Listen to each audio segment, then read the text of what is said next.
നമസ്കാരം. ഇന്ന് നമ്മുടെ 215-ാമത്തെ എപ്പിസോഡാണ്.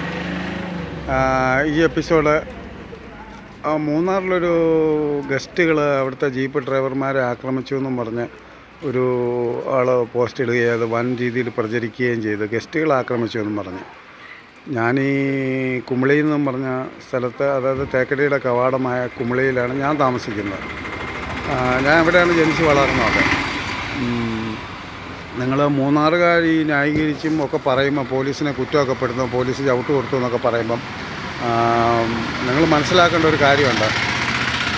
നിങ്ങളുടെ മൂന്നാറിലെ ഫാമിലിയായിട്ട് വന്ന ഗസ്റ്റിനെ ക്രൂരമായി തല്ലിച്ചാച്ചിട്ടുണ്ട്. ഒരു പ്രാവശ്യമല്ല, ഒരു പല പ്രാവശ്യവും നിങ്ങൾ ഗസ്റ്റിനെ കൂടുതൽ ആക്രമിക്കുന്നവരാണ്. അതുപോലെ തന്നെ ഞാൻ ഈ തേക്കടിക്കാരനായ ഞാൻ ഇവിടുന്ന് ഗസ്റ്റിനെ അങ്ങോട്ട് പറഞ്ഞു വിട്ടപ്പം ഇവിടെ 1000 രൂപയ്ക്കൊക്കെ നല്ല റൂമുകൾ കിട്ടും. ഡൾ സീസണിൽ 700 രൂപയ്ക്കും കിട്ടും. വലിയ സീസണാകുമ്പോൾ റൂം കിട്ടാതെ വരും ആ സമയത്ത്. കാരണം ആ സമയത്തെ വരുമാനമുള്ള റൂമുകൾക്കൊക്കെ നമ്മുടെ ഗൈഡുകൾക്കും ജീപ്പ് ഡ്രൈവർമാർക്കും ഒക്കെ ഉള്ളവർ, ഓട്ടോക്കാർക്കെല്ലാം ഇവിടുത്തെ ബിസിനസ് അതിനെ ബേസ് ചെയ്ത് മാത്രം നിൽക്കുന്നതാണ്. പിന്നെ അയ്യപ്പ സീസൺ നിങ്ങൾ ക്രൂരമായി തല്ലിച്ചാച്ചിട്ടുണ്ട്. ഇവിടുന്ന് ഞാൻ പറഞ്ഞു വിട്ട ഗസ്റ്റിനോട് വേറെ എസ്റ്റേറ്റ് ലേയത്തിലെ റൂം കൊടുത്തേച്ച് 2,500 രൂപ 2 പേർക്ക് കിടക്കാവുന്ന റൂമിനൊക്കെ വാങ്ങിയിട്ടുണ്ട് അവിടെ. അവിടെ പേടിച്ച് വേണം നടക്കാൻ. മൂന്നാറിലൊരവസ്ഥയാണ്. അവിടെ എല്ലാത്തിലും തൊടുന്നതിന് പൈസയാണ്. എൻ്റെ ട്രിവാൻഡ്രത്ത് നിന്ന് എൻ്റെ കുറേ കൂട്ടുകാർ വന്നു. 9 പേരായിരുന്നു. അവരിൽ 5 പേര് പട്ടാളക്കാരായിരുന്നു, 4 പേര് പോലീസുകാരായിരുന്നു. 9 പേരാണ് വന്നത്.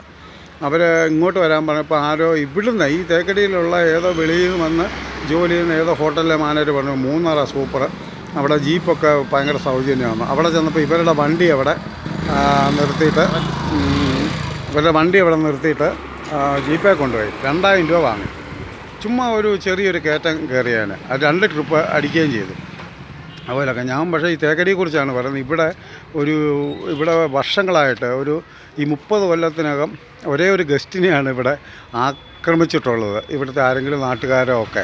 കാരണം എന്ന് പറഞ്ഞു കഴിഞ്ഞാൽ അത് അവരുടെ ഭാഗത്തെ തെറ്റാണ്. അവർ രാത്രി 1 മണിയായപ്പം സ്ത്രീകളടക്കമുള്ള വണ്ടിയിൽ വന്നു വെച്ചാൽ അവർ ബിയർ കുപ്പി മെയിൻ റോഡിൽ തേക്കടിക്ക വല്ലതിൽ എറിഞ്ഞു പൊട്ടിച്ചുകൊണ്ടിരുന്നത്. അത് ചെയ്യരുതെന്ന് പറഞ്ഞിട്ടും വീണ്ടും അവരത് ചെയ്തു. അതുകൊണ്ടാണ് ഒരു 30 കൊല്ലത്തിന് നടന്നത്.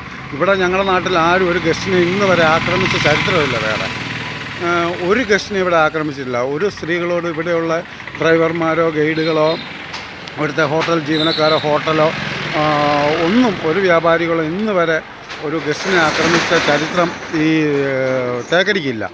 മാത്രമല്ല ഇവിടെയൊക്കെ ഞങ്ങൾ റൂം കൊടുക്കുന്നതൊക്കെ 700 രൂപ, 500 രൂപ, 1000 രൂപ. സീസണാണെങ്കിൽ 10,600 രൂപയ്ക്കൊക്കെ. നിങ്ങളുടെ മൂന്നാറിലെ പോലെയല്ല, അവിടെ എപ്പോഴും ഗസ്റ്റുണ്ട്. ഞങ്ങൾക്ക് ഇവിടെ എന്ന് പറഞ്ഞാൽ ഒരു 6 മാസമേ ഗസ്റ്റുള്ളൂ. കാരണം മഴയാകുമ്പോഴും ഒരു ഗസ്റ്റും ഇല്ല ഇവിടെ. അതുപോലെ തന്നെ ഈ കിട്ടുന്ന ഒരു 6 മാസ വരുമാനം കൊണ്ടാണ് ഇവിടുത്തെ ഡ്രൈവർമാരും ഗൈഡുകളും എല്ലാം ബാക്കിയുള്ള 6 മാസം കഴിച്ചു കൂട്ടുന്നതും. മക്കളുടെ പഠനവും അതും ഇതൊക്കെ എല്ലാം നിർത്തണമെന്ന് തന്നെ പറയാം. എല്ലാവർക്കും സ്ഥലവും വീടുമൊക്കെ കാണും, പക്ഷേ അതിൻ്റെ ലോണും കാര്യങ്ങളും ഒക്കെ കാണും. അവർ ഈ ബാക്കിയുള്ള 6 മാസം ജീവിക്കുന്ന പോലും അധികം ചൂഷണമില്ല. മാത്രമല്ല ഇവിടെ ആരും മയക്കുമരുന്ന് ഒരു ഗൈഡോ ഒരാളോ ഒന്നും ഒരു ഗസ്റ്റിന് കൊടുക്കില്ല.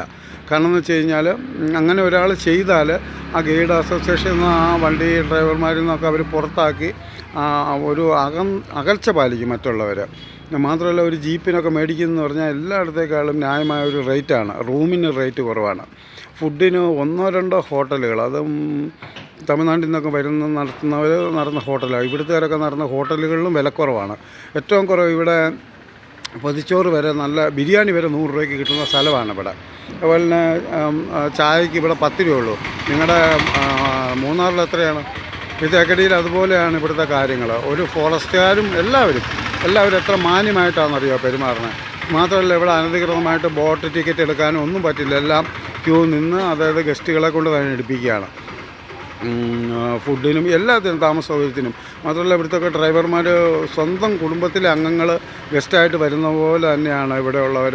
ഒരു പെണ്ണുങ്ങളോട് ഒരു അനാവശ്യമായിട്ട് ഇടപെട്ടുന്ന ഒരു കംപ്ലയിൻറ്റ് പോലും ഇന്ന് വരെ ഈ തേക്കടിയിൽ ഉണ്ടായിട്ടില്ല.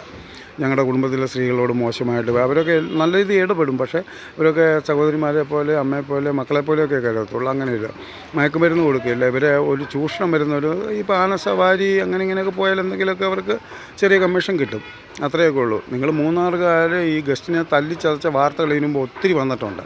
അതുകൊണ്ട് പറയുന്നതാണ്, നിങ്ങൾ അത്ര ന്യായീകരിക്കുകയൊന്നും വേണ്ട. നിങ്ങൾ അവിടെ വന്നു കഴിഞ്ഞാൽ റൂമിനും ഫുഡിനും അവിടെ ഒരു ബിരിയാണിക്കൊക്കെ 200 രൂപയ്ക്ക് മുകളിലാണ് അവിടെ വാങ്ങുന്നത്.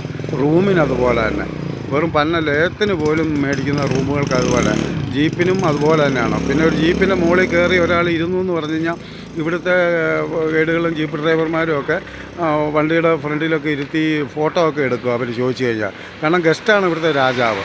ഇവിടെ ജീവിക്കുന്നതും ആ പൈസ കൊണ്ട് തന്നെയാണ്. അയ്യപ്പന്മാരെ ഇവിടെ ആരും ഉപദ്രവിച്ചിട്ടില്ല. പണ്ട് മുല്ലപ്പെരി ഒരു ചെറിയ വിഷയം ഉണ്ടായപ്പം ഒരു കൂട്ടം ആളുകൾ ഇങ്ങോട്ട് കയറി വന്നു. അപ്പോൾ സായിമാരെല്ലാം തമിഴ്നാട്ടിൽ ഇവിടെ നിൽക്കുകയാണ്, കർണാടകത്തിൽ.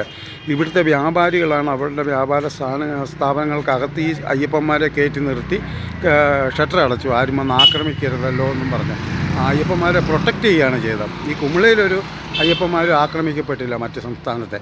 അങ്ങനെയൊക്കെയുള്ള പ്രത്യേകത ഉള്ളൊരു നാടാണിത്. അതുകൊണ്ട് അങ്ങ് പറഞ്ഞതേ ഉള്ളൂ. മൂന്നാറുകാർ ഈ ആ പയ്യനെ ആരെ തല്ലിയെന്നാണ് പറയുന്നത്, ഉന്തി വിട്ടതേ ഉള്ളവൻ.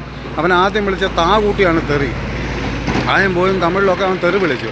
അന്നേരമാണ് അവന്മാർ ഉന്തിയതേ ഉള്ളൂ. പോലീസ് വന്നപ്പോൾ ഇതെല്ലാം തെറ്റാണ്. അത് മുഖ്യമന്ത്രിയുടെ ശ്രദ്ധയിൽപ്പെട്ടിട്ടുള്ളതാണ്. അവിടുത്തെ ഡ്രൈവർമാരും ഗൈഡുമാരും എല്ലാം കൂടി ഗസ്റ്റിനെ ക്രൂരമായി ആക്രമിക്കുക. അതുകൊണ്ടാണ് പോലീസ് അവർക്കെതിരെ നിന്നത്. കാരണം അവിടുത്തെ ആ ഗസ്റ്റൊന്നും അത്രയും പേര് കൂടി അടിച്ചെന്ന് അവൻ്റെ ജീവൻ പോലും കാണില്ലായിരുന്നു. വണ്ടിയുടെ ഫ്രണ്ടിൽ കയറിയിരുന്ന് ഫോട്ടോ ഇവിടെയൊക്കെ എടുപ്പിക്കുന്നത്. അവിടെ ഫോട്ടോ ഒന്ന് എടുത്തെന്നും പറഞ്ഞ് അവനോട് പൂര തെറിയും വിളിച്ചാണ് ഇറക്കി വിട്ടത്. അന്നേരമാണ് മറ്റവന്മാരൊന്നും തത്തിച്ചത്, അല്ലാതെ തല്ലുമൊന്നും ചെയ്തിട്ടില്ല. ഓക്കെ, നന്ദി, നമസ്കാരം. അടുത്ത എപ്പിസോഡിൽ കാണാം.